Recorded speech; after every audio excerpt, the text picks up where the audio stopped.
The 13th Sangguniang Paglangsod is about to begin. The Honorable Edwin Chua presiding.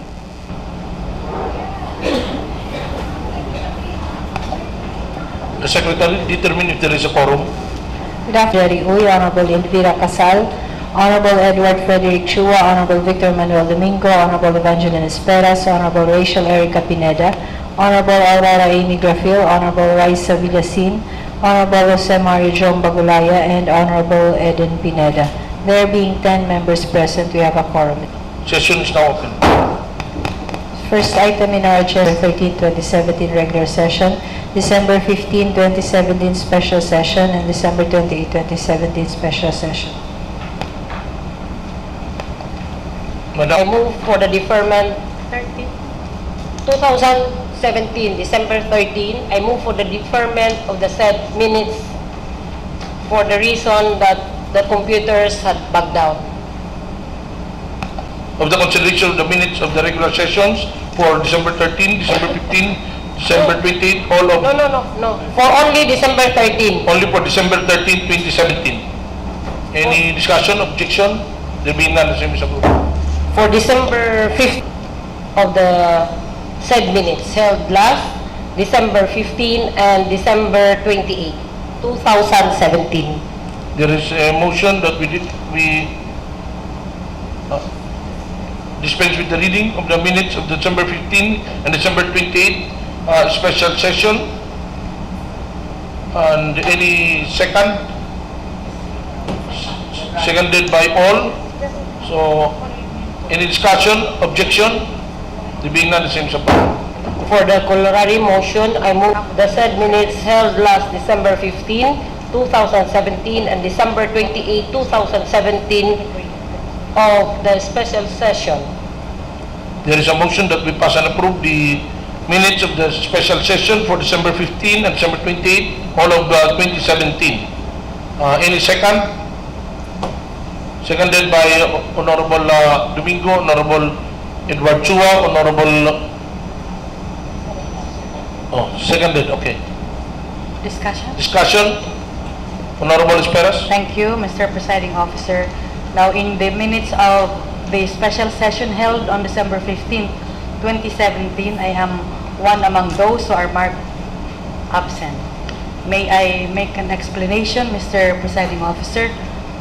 Proceed. The absence is, I did not receive any written notice regarding special session, and under our rules, it says that a written notice must be sent a day prior to the scheduled special session. That's why I was not able to attend the said special session. For the record. For the record, please. Thank you.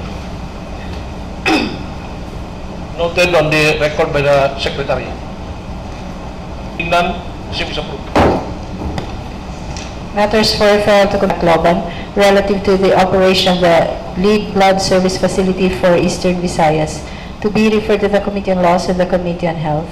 R 2018-13-553, request to pass a resolution for authority to enter into a memorandum of agreement by and between the City Government of Tacloban and the Robinsons Land Corporation, represented by its Senior Regional Operations Manager, Flora May Vega, relative to the maintenance of the pedestrian overpass, including man lift along Tacloban Baybay South Road in front of Robinsons Place, Tacloban, to be referred to the Committee on Laws. R 2018-13-554, request to pass a resolution for authority to enter into a deed of donation by and between the Department of Health, Regional Office 8, represented by Director Minerva Mulan, and the City Government of Tacloban relative to the donation of 20 kits of check-up equipment package for CHO-RHU Tacloban, DHC-RHU Abukay, BHS Anibong, BHS Nulatula, BHS Seawall, Youngfield, DHC-RHU Diit, BHS of San Roque, Bagakay, DHC-RHU Sagkahan, the BHS of Apitong, Fatima, Ilong, Magallanes, the DHC-RHU VNG, and Suhi San Jose as BHS of Burayan, Marasbaras, Fisherman, all in the city of Tacloban, in the amount of 690,930.20, to be referred to the Committee on Laws and the Committee on Health. R 2018-13-555, request of Father Leo Armada, the BOT President of Francesco or Pope Francis for Resilient and Co-Empowered Sustainable Communities, for the immediate passage and approval of a City Council resolution formally recognizing the creation of 8 sitios in the Pope Francis Village located at Purok 8, Barangay 1998, Tacloban City, to be referred to the Committee on Laws. The last 2 items are to be referred to the Committee on Transportation. R 2018-13-556, request of Mr. Rolando Lopera for a legislative franchise to operate a motorcycle for hire in the City of Tacloban. And R 2018-13-557, a letter from Ms. Belma Murillo, Branch Manager of Pinoy Ako Corporation, that a certificate of authority or franchise granted to Pinoy Ako Corporation under Ordinance Number 2015-12-08 superseded with Ordinance 2016-12-06 of 1 unit electric trike cab for hire with unit number 816 has been sold to Mr. Richard D. Gonzalez of Block 1, Lot 66, Kandungkanan Village, Barangay 62A, Tacloban City. That is all for referral, Mr. Presiding Chair. On Engineering and the Committee on Games, both chaired by the Honorable Domingo. Structure and General Services regarding the request to pass a resolution approving Genesis Homeowners Association, a socialized housing project located at Barangay 110, Utap, Tacloban City, represented by its President Delia Impok. And CR number 2018-13-48, a committee report on the committee hearing conducted by the Committee on Games, Amusement, and Entertainment regarding the request of Mr. Jim Velez, President of Golden Corporation, for a resolution interposing no objection on the establishment of the gaming site for the renewal of gaming license of its electronic bingo with office address located at second level YT Building, Justice Romualdez, Tacloban City. For the 2 committee report, Honorable Victor Domingo. Chair, Automatic. good afternoon everyone. No? Committee Report 2018-13-47 is the request of the Genesis Homeowner Association. It's a socialized housing project located in Barangay 110 Utap with a total area of more or less 19,000 square meters, almost 2 hectares. Intended for 206 houses and to be financed by the Socialized Housing Finance Corporation.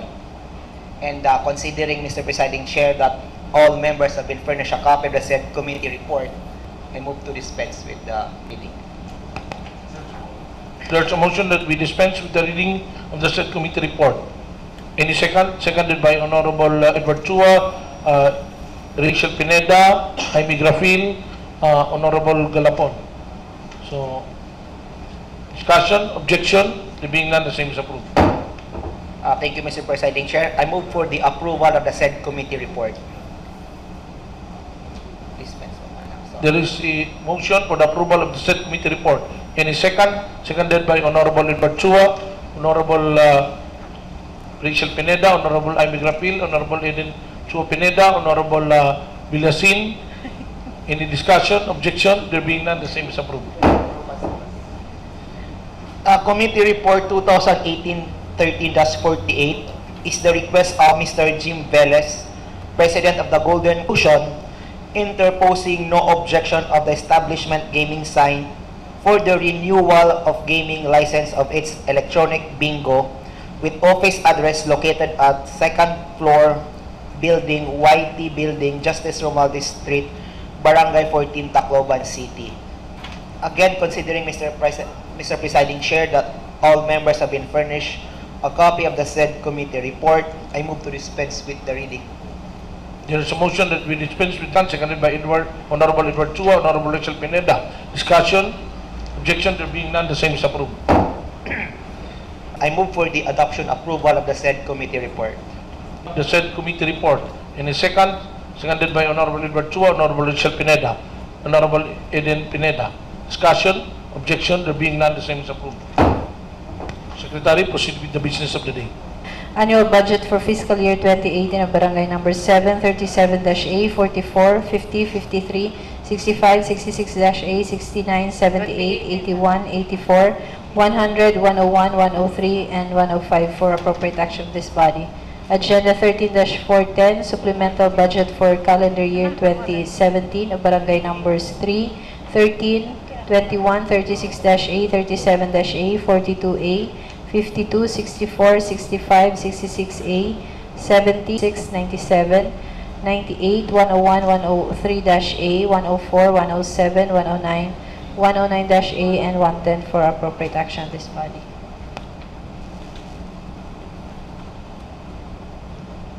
For these two agendas. Thank you, Mr. Chair. For agenda from the Local Finance Committee, I move for the approval of the annual budget for fiscal year 2018 of Barangay Number 7, 37-A, 44, 50, 53, 65, 66-7, fiscal year 2017, 69, 78, 81, 84, 100, 101, 103, and 105. The result budget for fiscal year 2018 and 2017 of the respective barangays listed. Any second? Seconded by all. Discussion? Honorable Jerry. Mr. Presiding Officer, we would like to be clarified of what we are approving here, the annual budget for the year 2017 and 2018. What is the correct fiscal year? Honorable Pineda.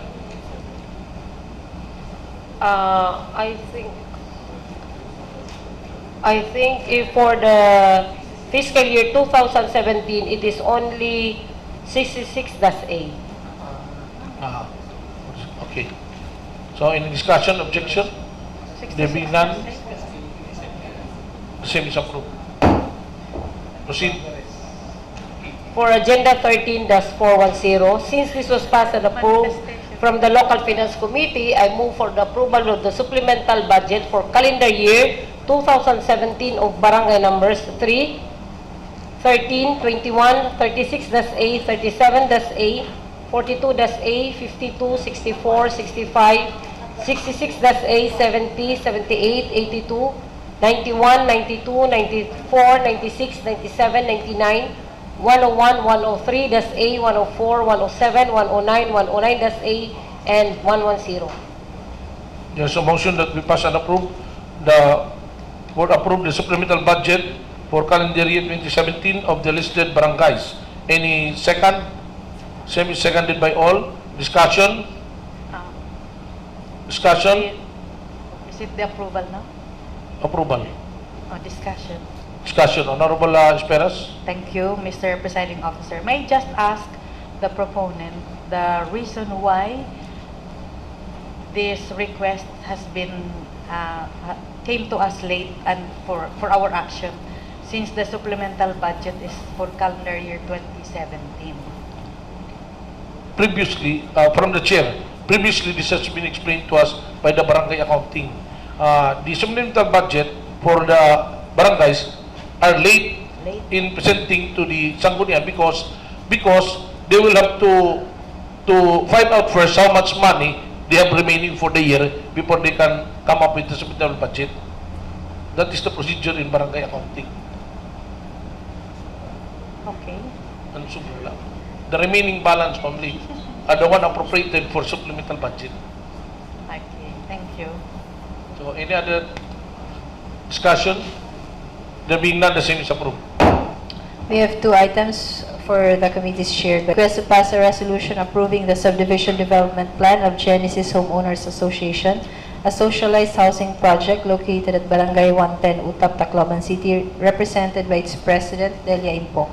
Agenda 13-412, request of Mr. Jim Velas, President of Golden Corporation, for a resolution interposing no objection of the establishment gaming site for the renewal of gaming license of its electronic bingo with office address located at second level YT Building, Justice Romualdez, Tacloban City. Thank you, Mr. Presiding Chair. Again, good afternoon, everyone. Agenda 13-411. Considering, Mr. Presiding Chair, that the applicant was able to comply with all the necessary requirements, endorsement coming from the Office of the City Planning and City Engineer's Office. So, if a motion is in order, I move to pass a resolution approving the subdivision plan of Genesis Homeowner Association a socialized housing project located in Barangay 110, Utap. So there's a motion that we pass a resolution approving the subdivision plan of the Genesis Homeowners Association. And the second, the same motion is seconded by Honorable Edward Chua, Honorable Rachel Pineda. Any discussion? Objection? There being none, the same is approved. Thank you, Mr. 13-412 is the request of Mr. Jim Velez, President of the Golden Corporation, for a resolution interposing no objection. Actually, it's the first step for the renewal of the gaming of the business, Mr. Presiding Chair, because after the resolution interposing objection, the applicant must be stated like the inspection coming from the fire, from the licensing, real property, from the city health. So, and considering that and the recommendation coming from the city licensing, so if a motion is in order, Mr. Presiding Chair, I move to pass a resolution interposing no objection for the renewal of gaming and license of its electronic bingo with an office address located at second floor building, Justice Romualdez Street, Tacloban City. So there is a motion. Interposing no objection of the renewal of gaming of Golden Corporation, Mr. Presiding Chair. So there is a motion. Any second? Honorable Edward Chua, Honorable Rachel Pineda. Any discussion? We have 10 items. Agenda 13-413, request to pass a resolution for authority to enter into memorandum of agreement between the Department of Labor and Employment, Regional Office 8, represented by Regional Director Joel Gonzalez, and the City Government of Tacloban relative to the implementation of the DOLE Integrated Livelihood and Emergency Program. Agenda 13-414, request to pass a resolution for authority to enter into a memorandum of agreement for work immersion partnership by and between J.E. Mondejar Computer College, represented by its principal Godofredo Roca, and the City Government of Tacloban, relative to the implementation of the Department of Education Senior High School curriculum. Agenda 13-415, request to pass a resolution for authority to enter into a memorandum of agreement for work immersion partnership by and between the Asian Development Foundation College, represented by its president, Edward Y. Chua, and the City Government of Tacloban, also relative to the implementation of the DepEd Senior High School curriculum. Agenda 13-416, request to pass a resolution for authority to enter into a memorandum of agreement also for work immersion partnership by and between St. Mary's Academy of Palo, represented by its work immersion teachers, Ms. Hazel Nabora, Ms. Chelsea Caldre, and Mrs. Narisa Marasigan, and the City Government of Tacloban relative to the implementation of the DepEd Senior High School curriculum. Agenda 13-417, Barangay Ordinance Number 2, Series of 2017 of Barangay 107 Santa Elena, and Ordinance establishing a Barangay Solid Waste Management Program. Agenda 13-418, Barangay Ordinance Number 2017-01 of Barangay 88, and Ordinance enacting the 2017 Comprehensive Tax Ordinance of Barangay 88. Agenda 13-419, Barangay Ordinance Number 002, Series of 2017 of Barangay 88, Barangay Ordinance on Ecological Solid Waste Management. Agenda 13-412, Tax Ordinance Number 10, Series of 2017 of Barangay 77, Marasbaras, and Ordinance prohibiting the use of barangay roads, parks, and square area for parking of vehicles, thereby making the same as permanent.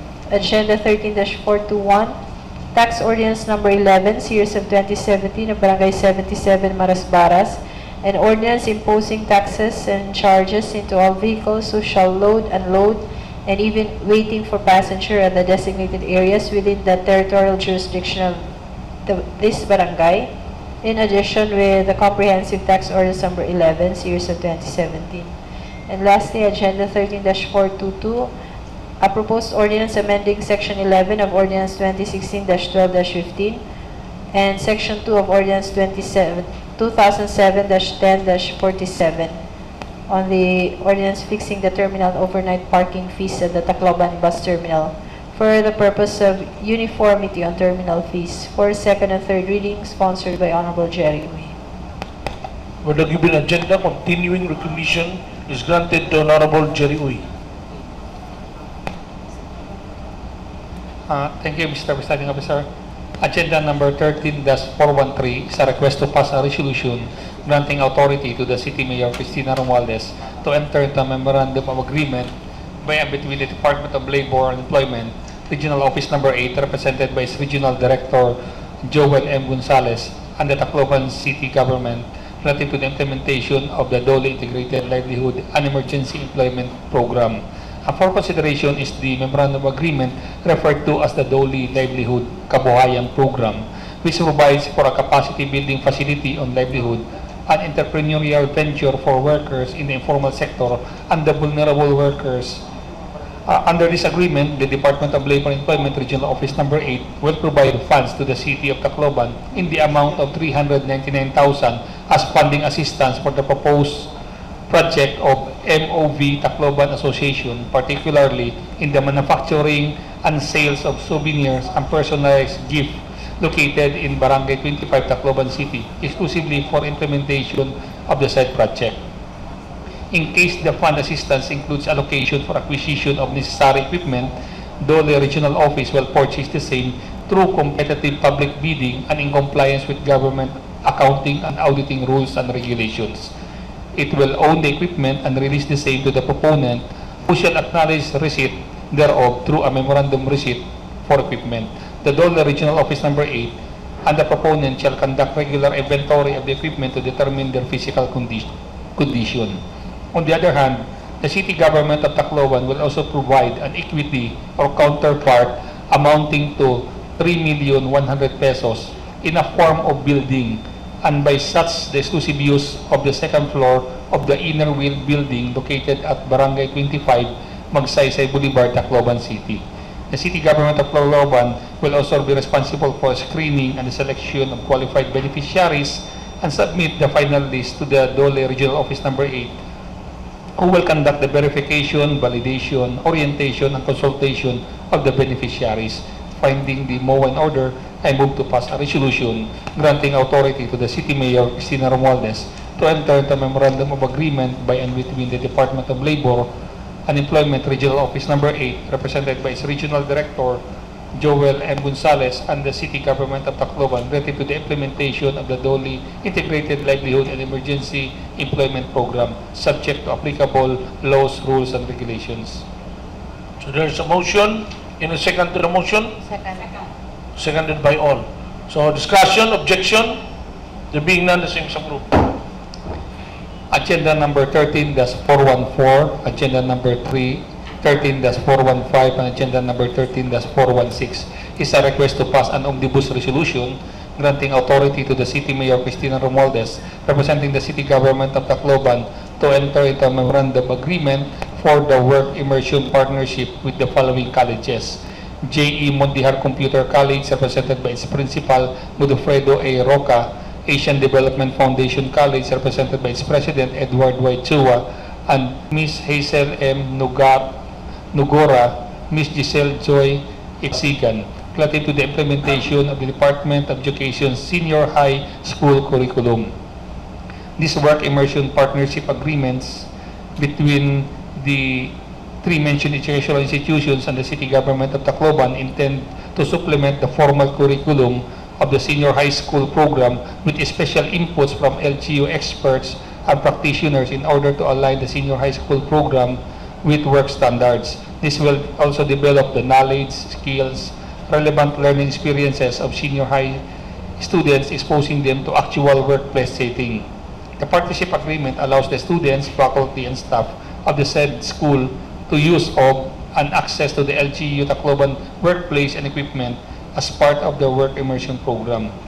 So, I move that we pass an omnibus resolution granting authority to the City Mayor Cristina Romualdez, representing the City Government of Tacloban, to enter into various memorandum agreement for work immersion partnership with the following educational institution: J.E. Mondihar Computer College, represented by its principal Godofredo A. Roca; Asian Development Foundation College, represented by its president Edward Y. Chua; and St. Mary's Academy of Palo Incorporated, represented by its work immersion teachers Ms. Hazel M. Nugara, Giselle Joy Icaldre and Mrs. Narisa Marisigan relative to the implementation of the Department of Education's senior high school curriculum subject to applicable laws, rules, and regulations. There is an omnibus motion. Any second to the motion? Same is seconded by all. Any discussion, objection? There being none, the same is approved. Agenda number 2, series of 2017, entitled An Ordinance Establishing a Barangay Solid Waste Management Program Regulating the Proper Segregation, Collection, and Providing Penalties for Violation of Recycling thereof.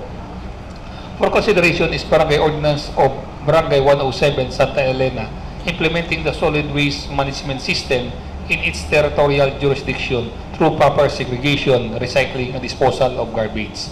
Attached to the copy of their ordinance is a certification that the Sangguniang Barangay of Barangay 107 has conducted a public hearing relative to the passage of the said local law. The committee recommends that the words of recycling in the title of the ordinance be deleted. Hence, the title will read as follows: An ordinance establishing a barangay solid waste management program regulating the proper segregation, collection, and providing penalties for violation thereof. Mr. Presiding Officer, I move that we pass a resolution approving upon review Barangay Ordinance Number 2, Series of 2017, entitled An Ordinance Establishing a Barangay Solid Waste Management Program Regulating the Proper Segregation, Collection, and Providing Penalties for Violation thereof, with the advice to delete the words of recycling in the title of the said ordinance. There is a motion. Any second to the motion? Same is seconded by Honorable Victor Domingo, Honorable Edward Chua. Any discussion? Objection? There being none, the same is approved. Agenda number 2017-01 of Barangay 88, Tacloban City, entitled An Ordinance Enacting the 2017 Comprehensive Tax Ordinance of Barangay 88, Tacloban City. Barangay Ordinance number 2017-01 is an updated comprehensive tax ordinance on billboards and other outdoor advertisements, fees and charges for issuance of barangay certifications and clearances. The ordinance also imposes penalties for violation thereof. The Barangay Council of Barangay 88 has submitted to us a certification that they have conducted a public consultation or hearing with its constituent relative to the passage of the comprehensive tax ordinance. So I move to pass a resolution approving upon review Barangay Ordinance number 2017-01 entitled An Ordinance Enacting the 2017 Comprehensive Tax Ordinance of Barangay 88, Tacloban City. There is a motion. Any second to the motion? Same motion is seconded by Honorable Victor. Same is approved. Agenda number 002, Series of 2017 of Barangay 88, Tacloban City, entitled Barangay Ordinance on Ecological Solid Waste Management. Barangay Ordinance number 002, Series of 2017 of Barangay 88 intends to establish a comprehensive solid waste management within its territorial jurisdiction by proper segregation, recycling, and disposal of the garbage. The Sangguniang Barangay of Barangay 88 has also submitted to us a certification that they have conducted a public hearing related to the passage of the said ordinance. Finding the ordinance in order, I move that we pass a resolution approving upon review Barangay Ordinance number 002, Series of 2017 of Barangay 88, Tacloban City. By Honorable Edward Chua, Honorable Elvira Galapon. In discussion, objection, there being none, same is approved. Agenda number 13-4/17 of Barangay 77, Fatima Village, Tacloban City, an ordinance prohibiting the use of barangay roads, parks, and squares for parking of vehicle, thereby making the same as permanent. This barangay ordinance intends to regulate the use of barangay roads, parks, and squares by prohibiting all types of vehicles from parking on any portion of the barangay alleys, roads, parks, and squares at any time. Upon review, the committee has some observation and recommends the following. To rephrase the title of the ordinance to read as follows: An ordinance prohibiting the use of barangay roads, parks, and squares as parking areas and permanent garage. On paragraph 1 of section 3, prohibition states that all kinds of vehicles entering the barangay using the barangay road of Barangay 77 shall slow down or reduce speed to avoid an untoward incident. Since this proviso is not part of the prohibited acts but pertains to a regulation, a separate section must be added for this matter. Also, to reduce the penalty imposed in Section 4 of the ordinance. The Sangguniang Barangay is authorized by law to impose penalty not exceeding 1,000 pesos. In this ordinance, the maximum fine was pegged at 1,500 for the third offense. So, Mr. Presiding Officer, I move to remand Barangay Ordinance Number 10, Series of 2017 of Barangay 77, Fatima Village, Tacloban City for modification. There's a motion by Honorable Victor Domingo. Any discussion, objection? There being none, the same is approved. Agenda number 10, Series of 2017 of Barangay 77, Fatima Village, Tacloban City, entitled An Ordinance Imposing Taxes and Charges into All Vehicles Who Shall Load, Unload, and Even Waiting for Passengers at the designated areas within the territorial jurisdiction of this barangay, in addition with the Comprehensive Tax Ordinance Number 11, Series of 2017. This ordinance imposes charges and fees on all types of vehicles loading or unloading cargoes or even waiting for passengers at certain designated areas within the territorial jurisdiction of Barangay 77, Fatima Village, Tacloban City. The fees imposed are as follows: 20 pesos per day for MCH waiting for passengers at certain designated areas, 25 pesos for public utility jeepneys waiting for passengers at certain designated areas. Charges or fees, but no amount was stated in this ordinance, in connection with the use of vacant lot in the barangay for trade fair, carnival, or recreational places. There must be a separate ordinance for this subject matter specifying the amount of rental, provided that the vacant lot must be a barangay-owned property. Then the third is 65 pesos as docking fee for all kinds of vehicles who shall use the barangay road or wharf to load or unload. Paragraph E and J of Section 133 of the Local Government Code on Common Limitations on Taxing Power of the Local Government Units provides that, unless otherwise provided herein, the exercise of the taxing power of provinces, cities, municipalities, and barangay shall not extend to levy of the following. On letter E, taxes, fees, and charges, and other impositions upon goods carried into or out of or passing through the territorial jurisdiction of local government units in the guise of charges for wharfage, tolls, for bridges, or otherwise, or other taxes, fees, or charges in any form whatsoever upon goods or merchandise. On letter J, taxes on gross receipts of transportation of passengers of freight by hire and common carriers by air, land, or water, except as provided for in this code. The Barangay Ordinance, being contrary to the provisions of the Republic Act Number 7160, must be referred back to the originating barangay for being ultra vires. So I move to remand Barangay Ordinance Number 11, Series of 2017, to the Sangguniang Barangay of Barangay 77, Fatima Village, Tacloban City, for being ultra vires. There is a motion that we remand the proposed tax ordinance, barangay tax ordinance, to its barangay of origin. So same is seconded by Honorable Edward Chua. Discussion, including seconded by Honorable Galapon. So discussion, objection to being none, the same is approved. Agenda number 7 of Ordinance Number 2016-12-15, the Robinson's Place Tacloban Terminal Ordinance, and Section 2 of Ordinance Number 2017-10-47, the ordinance fixing the terminal and overnight parking fees at the Tacloban Bus Terminal for purposes of uniformity on terminal fees. Considering that the proposed ordinance need further refinement, I move that to defer consideration of this proposed ordinance until the next session. So agenda 13 study. Unassigned business names of bulk water supply, water distribution in the city of Tacloban and for other purposes for first reading. And utilities. Any other? We have two announcements.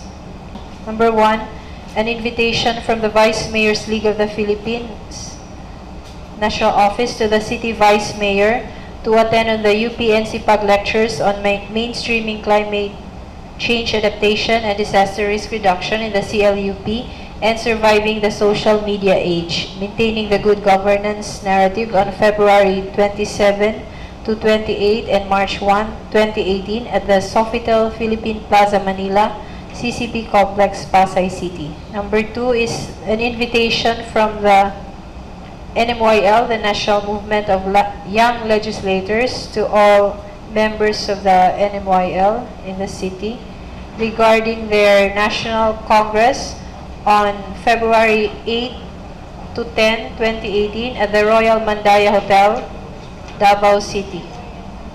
The invitation for the Vice Mayor, Honorable Eden Pineda, you are recognized. Thank you, Mr. Chair. I move to Requesting the city pass a mayor. resolution to grant travel To request order, the to city mayor. request the city mayor to grant grant. travel order to Vice Mayor, To the Vice Mayor. to grant travel order to the city Vice Mayor to attend on the UPNCPAG lectures on mainstreaming climate change, adaptation, and disaster risk reduction on February 27 and 28 and March 1, 2018 at the Sofitel Philippine Plaza, Manila, CCP Complex, Rojas Boulevard. The same is seconded by Honorable Garpon, Honorable Edward Chua, Honorable Jerry Uy. Discussion, objection, there being none, same is approved. Any other matter? Other matters. Honorable Victor Domingo, then Honorable Edward Chua, then Honorable Pineda. Proceed. So Honorable Uy first. I think there's another motion regarding the NMYL. Honorable Foundation. Pineda, any other matter? Yes, I have two other matters. So proceed. This is an event of young legislatures inviting all members of the national movement of young legislatures, which will be conducted on February 8, 9, and 10, 2018 at the Royal Mandaya Hotel, Davao City. So, an invitation also is requested. I stand corrected. This is also an invitation to the Vice Mayor, to the City Councilors who are 40 years old and below at the time of their election to office, and also including to the Liga ng mga Barangay Federation Presidents within the same age range. So, if my motion is in order, All. I move to pass a resolution granting travel order Requesting for travel or order. requesting for travel order to the said activity chargeable against local funds subject to the usual accounting and auditing procedures. So I there's a move. motion. Said motion is seconded by Honorable, seconded by all. Discussion, Honorable, proceed. Thank you, Mr. Presiding Officer. For this invitation is also the NMYL invitation is also extended To all, to everyone. including 40 years old and above. Yes, as an associate member of the NMYL. So it's in the invitation. So all are invited. Yes. So it is very clear. So the Secretariat take note, all. So, any second to the said motion, same is seconded by all. Discussion, objection, there being none, the same is approved. Proceed. Another Center Foundation Incorporated requesting financial assistance for any amount to the office of the city mayor to attend the National Schools Press Conference 2018 to be held in Dumaguete City on February 19 to 23, 2018. So I move. So there's a motion that the city grant financial assistance to the said entity, and any second to said motion? Honorable Chua, Edward Chua, Honorable Rachel Pineda, Honorable Grapil. Discussion, objection, there being none, the same is approved. So, Honorable Uy, Afternoon. I rise on a matter of personal and collective privilege, particularly on the issue of flooding in some areas in Tacloban City, particularly in barangays Nulatula, Utap, BNC, Senator Inahi, and Ticlaudio Street area. Last January 2, 2018, the city of Tacloban experienced heavy rain due to Typhoon Agaton, the first tropical depression to enter into the Philippine area of responsibility for this year. This representation was able to witness and observe the flooding in some parts of the city. People I met in the streets were asking these questions.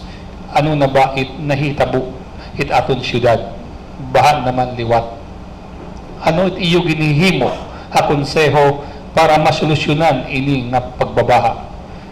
Hain naman ang milyon de pesos nga ginutang ka bangko para han drainage system. Mr. Presiding Officer, I know each one of us here, member of this august body, were also confronted with similar queries, comments, and inquiries from our constituents, the Taclobanon. The flooding in our city is getting worse. It reaches about 2 to 3 feet deep in Nulatula, in Zone 2B at Barangay Utap, and in VNG, particularly in Phase 2B, or Tubig as they say. And in Ticlaudio, along downtown Tacloban, the water was about waist deep at the height of Typhoon Orduha, knee deep during Typhoon Agaton. Is this the new normal due to climate change? In 2017 alone, we appropriated by means of a supplemental appropriation in the amount of 230 million pesos, more or less, for citywide development projects for the construction of routed ripraps, construction of drainage system, channel excavation, flood control projects, construction of reinforced concrete box culvert in different areas in the city. There were also other appropriations made for similar types of projects during the past years and during the past administration.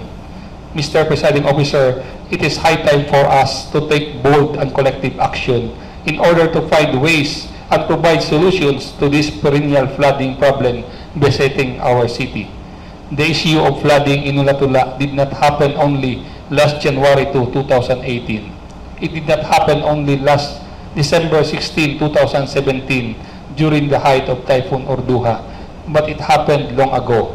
Per account of one school teacher, it happened since she was still assigned in Northern Barangay in the year 2007, and more than 10 years up to now. Up to this day, the problem still persists. The same is true with the flooding issues in VNG subdivision, in Senator Inahi and Ticlaudio streets along downtown Tacloban City and other parts in the city. Our city building officials say that we have an updated master drainage plan, but they have not presented nor furnished us a copy of the said plan to this august body. Nor did they requested this body to pass an ordinance or a resolution adopting the master drainage plan as part of our local law so that we can enforce it and oblige our constituent to follow the construction guidelines set forth in that master drainage plan for the common good. Let us also be reminded that we have laws on legal easements and easements relating to water. Lower estates are obliged to receive water that naturally flow from higher estates. The owner of lower estate cannot construct works which will impede this easement. Neither can those of the higher estate make works that will increase the burden. Riverbanks and streams, even in case they are of private ownership, are subject throughout their entire length, subject to easement for public use of 3 meters as margin. Likewise, Article 51 of Presidential Decree 1067 or the Water Code prohibits the building of structures with a given length along banks of rivers and other waterways. We notice that there are establishments or houses standing along or near the waterways. Some of them have closed, altered, and or diverted the natural flow of water. Some have unauthorized constructions which undoubtedly contributed to the obstruction of our waterways. Accordingly, our city government have the duty to see to it that the water flowing into our waterways are free from obstruction, which include illegal construction, encroachment, and uncollected garbage clogging our waterways. Our barangay officials are within the vicinity where rivers, creeks, and connecting waterways are located and have the duty also to see to it that no person, whether juridical or natural, obstructs, encroaches, or dumps solid waste into our waterways. I therefore appeal to you, distinguished members of this august body, that we pass a resolution requesting the Committee on Engineering, Infrastructure, and General Services to conduct an inquiry in aid of legislation with the aim of finding ways or solutions on the flooding situation in the city of Tacloban and to submit its recommendation to this august body for its appropriate action. I so move, Mr. Presiding Officer. Thank you. So there's a motion, seconded by all. Any discussion, objection, there being none, the same is approved. Proceed, Honorable Victor Domingo. Thank you, Mr. Presiding Chair. But anyhow, no, I have here a letter coming from the local finance committee, and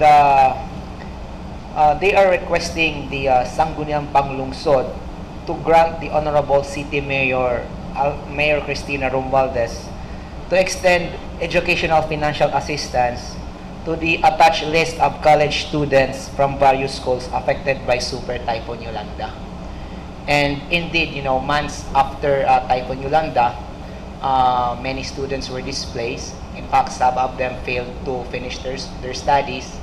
But some of them also identified students, deserving students, who are in need of financial assistance. And so, if a motion is in order, Mr. Presiding Chair, no, I move to pass a resolution granting the Honorable City Mayor Cristina G. Romualdez authority to extend educational financial assistance to the attached list of college students from various schools affected by Super Typhoon Yolanda based on the approved guidelines. There's a motion, same is seconded by Honorable Pineda, Honorable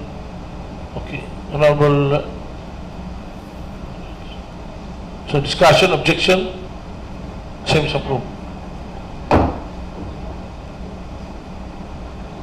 Proceed. Thank you, Mr. Presiding Officer. My item for today is the ordinance which has been inadvertently not scheduled as agenda. The ordinance regulating the operation of motor cab for hire and granting franchise for the operation thereof within the territorial jurisdiction of the city of Tacloban. Now, considering that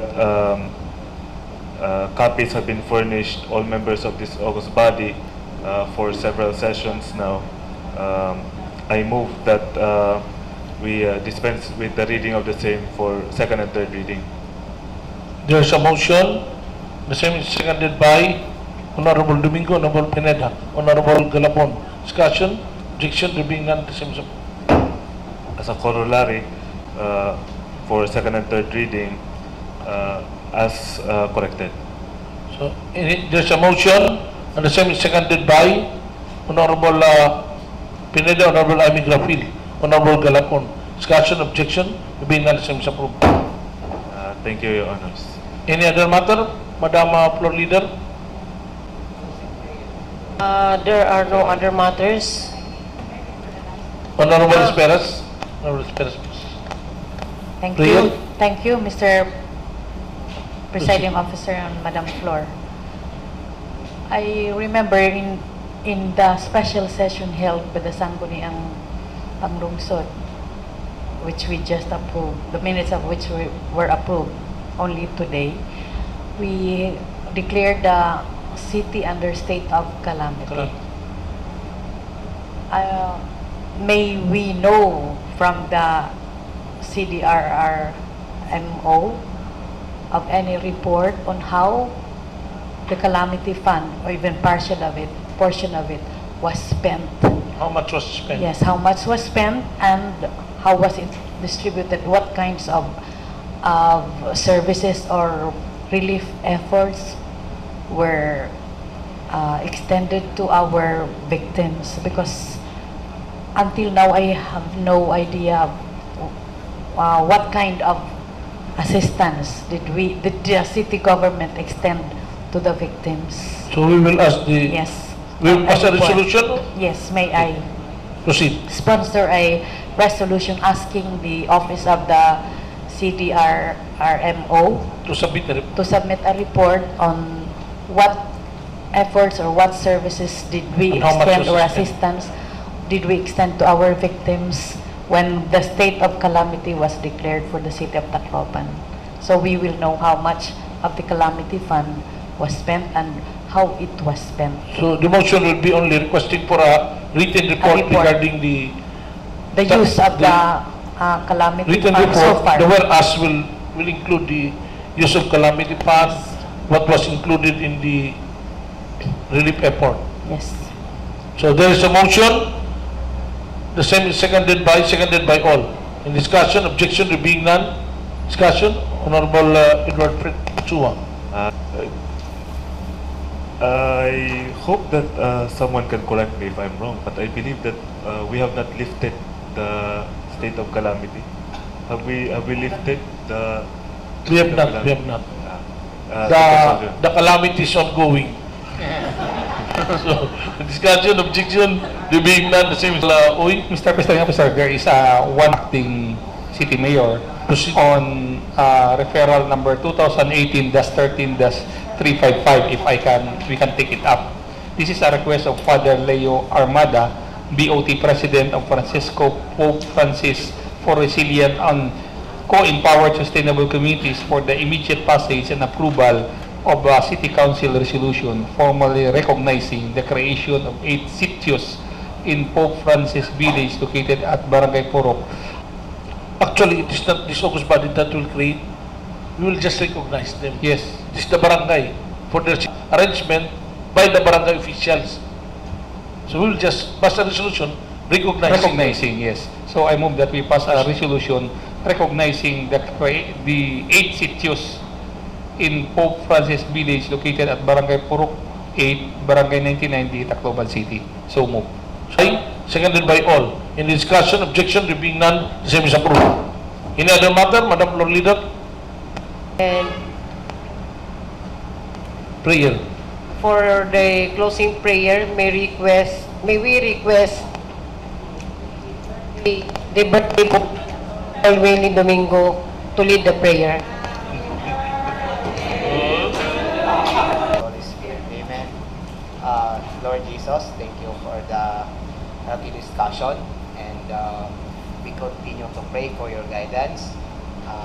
We pray for your guidance, we pray for strength, and we wish everyone good health, and we look forward serving our constituents for the rest of the year. In Jesus' name, amen. Regular session is now adjourned. Tick tock, 6 o'clock, there's that old alarm again. Stand up, eyes shut, wishing I was sleeping in. Don't know how.